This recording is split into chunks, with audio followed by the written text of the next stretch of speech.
Welcome to another episode of the Tarryn Reeves Show. Today, I am joined by Nancy McKay from Colorado. Nancy, thank you so much for joining me today. Oh, thank you, Tarryn. It's great to be here with you. Perfect. Now, Nancy, I'm going to give you a little introduction to those of you who don't yet know how fabulous you are. Nancy is the founder of Amazing Outlook Coaching. She is a certified life and Equus coach, helping women virtually and with horses to uncover the limiting beliefs that are keeping them stuck in the muck. As a result, they create a life filled with joy, purpose, and freedom by finding the gifts in adversity. Nancy is a contributing author to 2 previous books, Ready to Fly, Volume 3, and the international bestseller Phoenix Rising, Powerful Women Who Rose from the Ashes to Claim Their Place. Nancy is also a frequent podcast guest and speaker, sharing her inspiring story of recovery and creating a new life after cancer.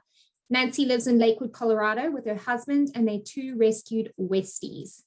Nancy, you have had quite the journey, and I can't wait to dive into this discussion with you.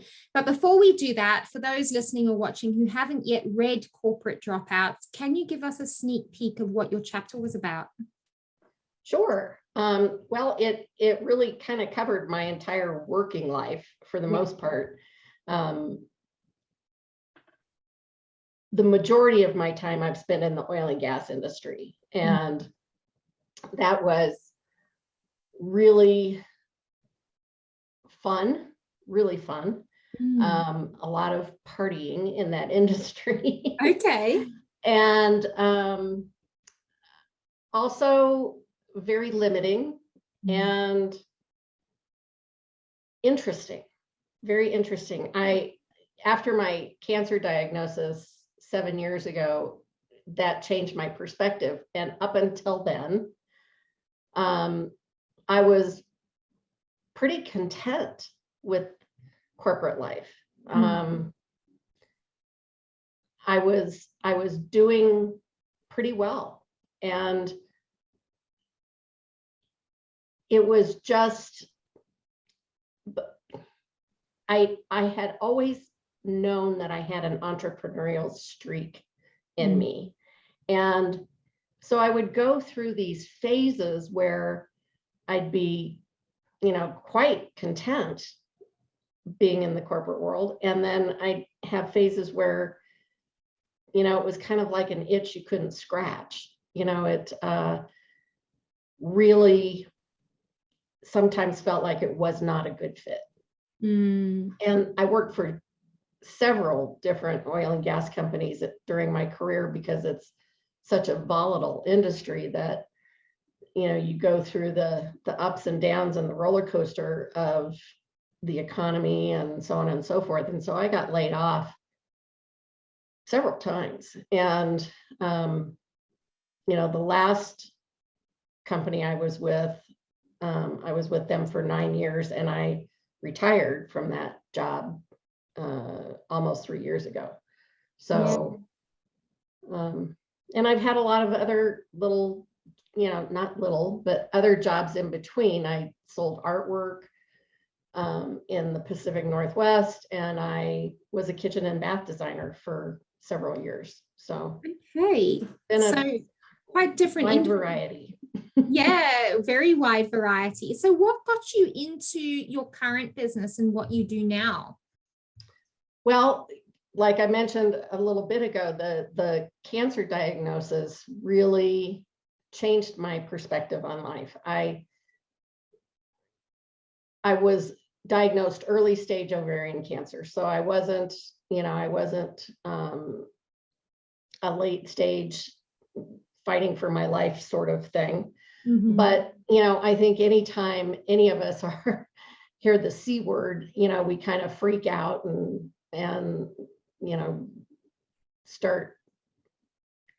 I started making funeral plans, even though I was early stage. It was like, oh my God. Yeah. But so it was just, as I was going through treatment and as I went back to work, and I had this feeling like, is that all there is?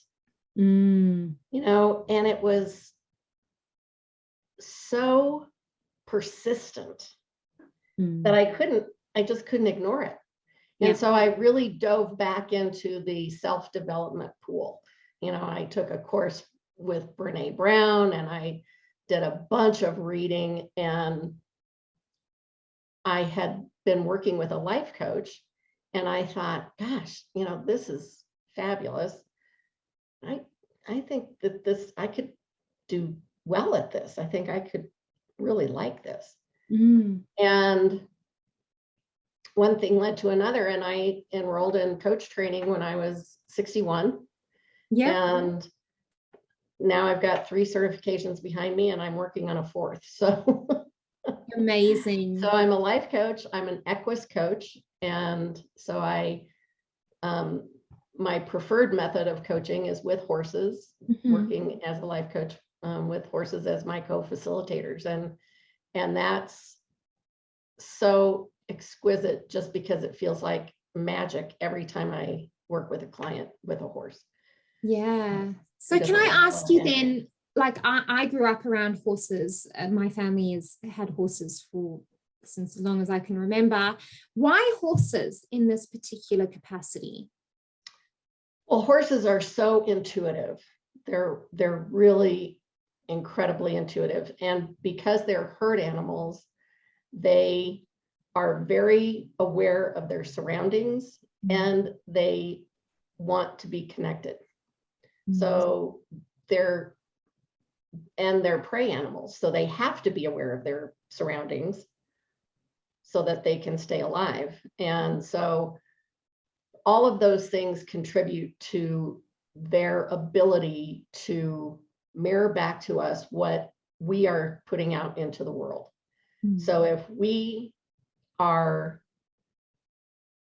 I kind of call them lie detectors. So if we, you know, go into a round pen with them and we act as if everything is fine on the outside, you know, but inside we're worried about something big, you know, then they can tell that we don't have that congruity going on in our energy. They can feel it.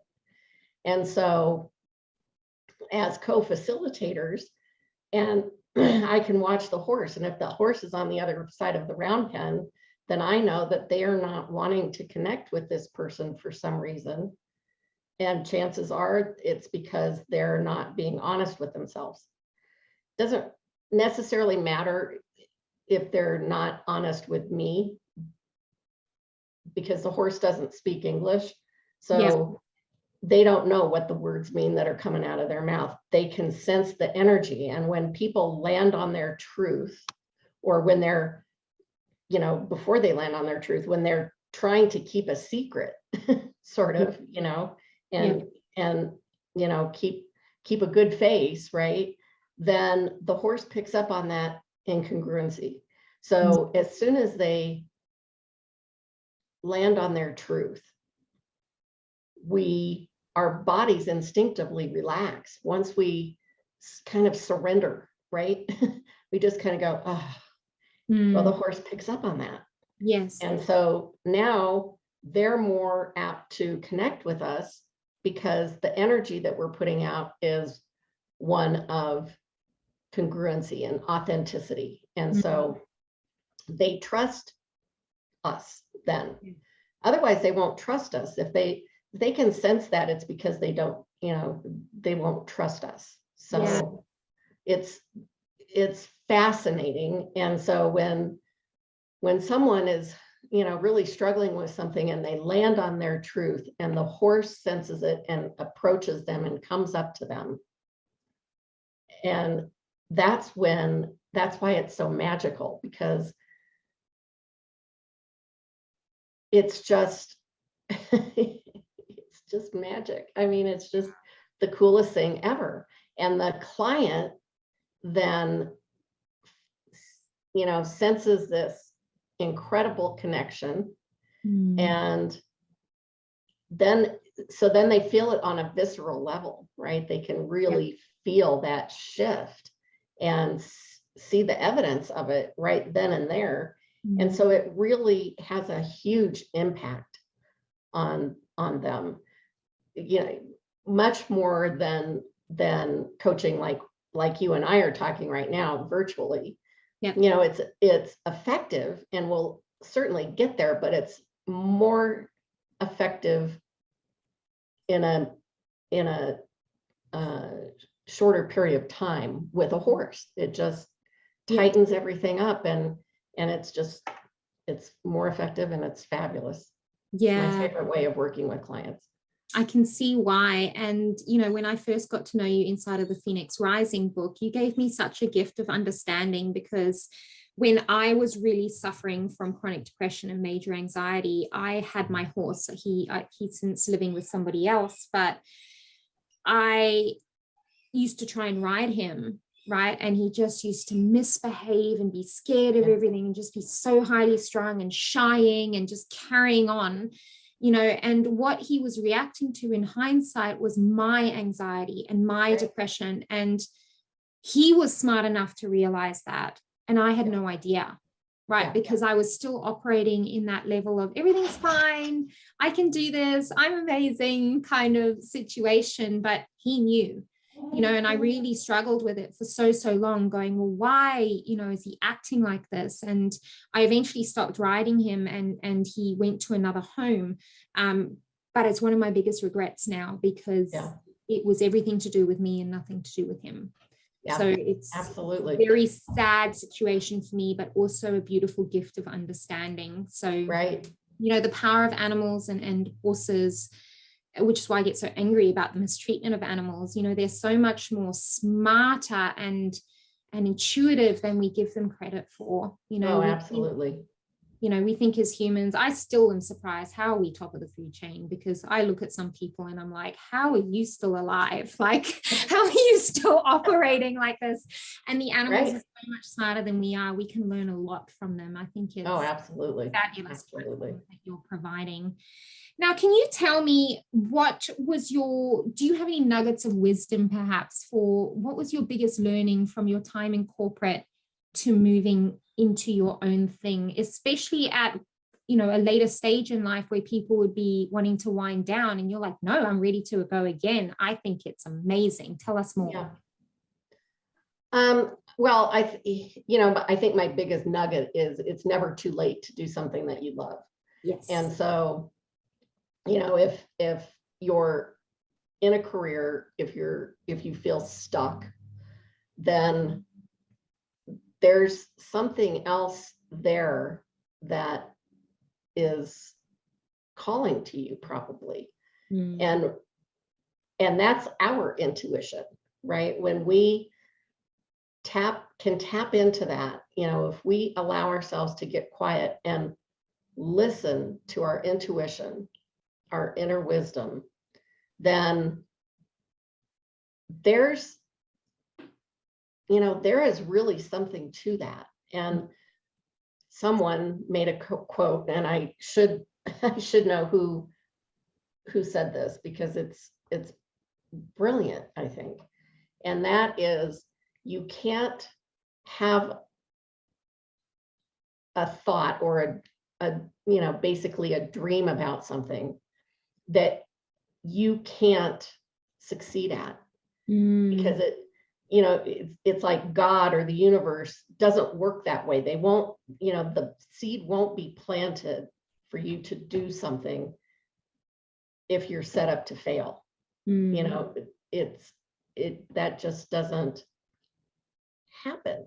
Now, as I'm saying these words, I'm thinking about all the people who have, tried to do something that they truly loved, that they weren't able to succeed at. And I think a lot of that comes from what our culture's definition of success is, right? Yeah. So just because you may not make a living at it doesn't mean you're not successful. Yeah. The fact that you're filling your soul with this passion, that's success. It's something that you can't deny yourself. And if you do, then you're going to be hitting lots of resistance because you're not doing what you're supposed to be doing. Yeah. So I think I kind of muddied the water there, but you know, I really believe that if there's something that you feel is calling you, then you should do it. Yes. Life's too short. Yeah. And you know, my mantra when I was you know, unhappy at my last job was, I didn't get sober and survive cancer to be miserable. And so, but I'm the only one that can do something about that, right? Yes. Yeah, exactly. You have to be brave enough to take the step. Exactly. It's courage to go against maybe perhaps what society tells us success looks like, and courage to leave your comfort zone and the safety net of everything you've known up until that point. It does take a lot of courage. I was saying on a call this morning with the authors for corporate dropouts that only crazy people are entrepreneurs. It's like getting punched in the face again and again and again, and you just keep coming back for more. It's also the most rewarding, fulfilling, joyful process at the same time. It's such a paradox. It really is. It really is. We've spoken a little bit about your business, but I do have a question for you, Nancy. Your symbol is the dragonfly, and I can see 3 dragonflies just in the vision of my screen here. Tell me more about the symbol of the dragonfly, what it means to you. Well, it represents transformation for me.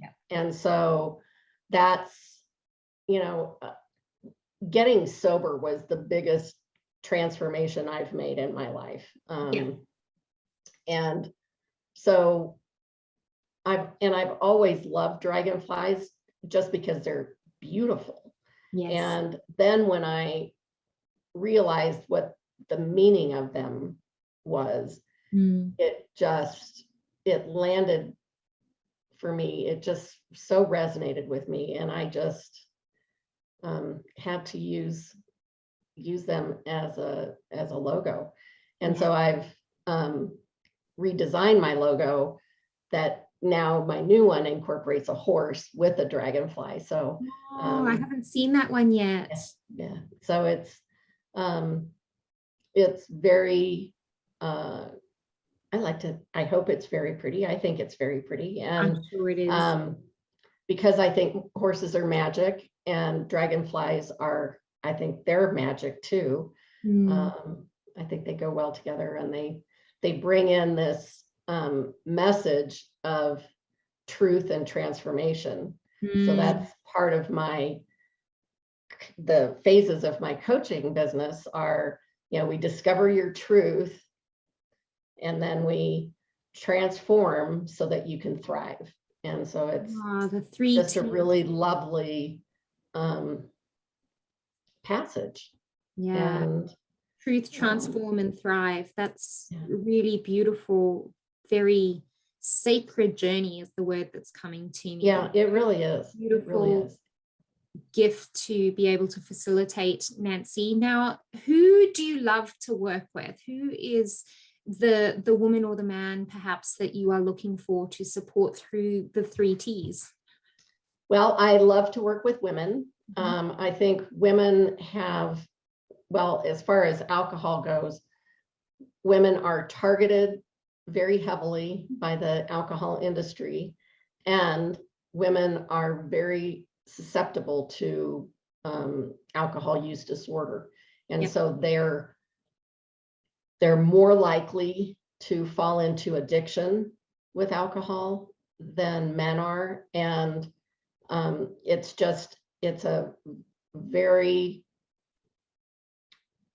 a really destructive disease no matter who has it. But for women, there's this real element of shame that goes with it, you know, and that they can't admit that they have a problem. That's one of the reasons why so many people don't do anything about it when they could do it fairly easily, because they're afraid to admit there's a problem. And then then it just gets worse and worse because it's a progressive disease. So it's, if I can help women when they have that intuition, when that intuition is knocking on the door saying, I think maybe we have a problem here. Yeah. If I can reach them at that point, then their life won't have to take a drastic turn like mine did. And, there was no one around when I was in my 40s and drinking the way I did, and so I want to provide that for women who, haven't necessarily hit rock bottom, although I certainly want to help that demographic as well. But I really, really try to, invite these women who are struggling and they just don't know what to do. Yeah. Amazing. Yeah. Okay. And what are you up to, either business-wise or personal-wise, Nancy? What's next for you? What have you got coming up? I'm sure you've got lots happening. Well, I've got a few irons in the fire. It's I love it. Fun. Yes, it is fun, isn't it? Yeah. I'm going to be doing a equine summit. It's called Experiencing Equine Wisdom from the Woes. And that'll be in May. Okay. So they're gathering a bunch of Equus coaches and equine therapists and great horse people together for a summit so that we can spread the word about Equus coaching and working with horses. And that's really fun. And then I'll be speaking at the Women for Sobriety annual conference in Portland in June. Yeah. And then I'll be having hope to have, it's on the books, retreat for women who are struggling with alcohol in Arizona in September. So, amazing. Wow. Yeah. You don't do anything by halves, do you? Pardon me? You don't do anything by halves, do you? No, not really. I love that. You kind of just jump in with both feet. Yes. So you have got 3 published works that have happened so far, 2 of them with me. Is there any chance of a solo book coming out in the future? I'm not sure. I'd like to think that I've got a book in me, but I'm not sure. And right now isn't the right time for me to birth it, but it's, it's been something that I've thought about over the years, and so hopefully. Yeah, I think it would be an amazing story. You have, you've gone through so much and can really give that inspiration. I mean, you became sober, you overcame cancer, you started your business at 61. It's just, what a beautiful, beautiful ride. And I'm sure you're not stopping there. I would expect nothing less from you. Well, touch wood. Yep. I won't stop there. So good. I'm so glad to hear it. Now, what was it like working with myself and the team at Four Eagles Publishing? Well, it's been fabulous. I mean, you make it really easy for us as writers. And I had contributed my first chapter to a book about a year before I started working with you on Phoenix Rising. And that was my first foray into writing professionally. And so it was, you just made it so easy. And, you did so much of the legwork for all of us in both books, and the promoting and the strategy behind getting to bestseller status is just, it's mind-boggling. I don't know how you do it, but you do it. Yes. And we're, I know I'm grateful, and I think everyone else is too. It's a magnificent experience. Thank you so, so much. Now, how can people find you, Nancy, if they want to come with the life coaching or the Equus coaching or just to be in your space? Where can people come and find more about you? Well, the best place is my website, which is amazingoutlookcoaching.com. Mm-hmm. And I'm on Facebook. Nancy McKay is my personal page. Amazing Outlook is my business page there. I'm on LinkedIn, Instagram. My handle on Instagram is Recovery with Nancy. And so, I'm just kind of all over the place. Yeah, of course. Now, I will pop all of those links in the show notes for this episode so that you guys can easily click and go and hang out with Nancy. And if you haven't purchased your copy of Corporate Dropouts yet or Phoenix Rising, Nancy has written in both. They are on Amazon. They're available in Kindle, paperback, and hardcover. So go and hop on there, use the search bar, Phoenix Rising or Corporate Dropouts, or both perhaps. And if you know of somebody who could benefit from either of those books, they've got very different energy and very different stories behind them, but so much inspiration and power and provoking content inside of the there. Stories are amazing in both yes. Just, yeah. So exciting. So, and also what I wanted to say is make an invite is that if anybody is listening and watching this and you're thinking, I want a bit of that magic that's happening over there. If you want to participate in a multi-author book project, which is where you write with, I take 20 people in my book, so 19 other amazing people.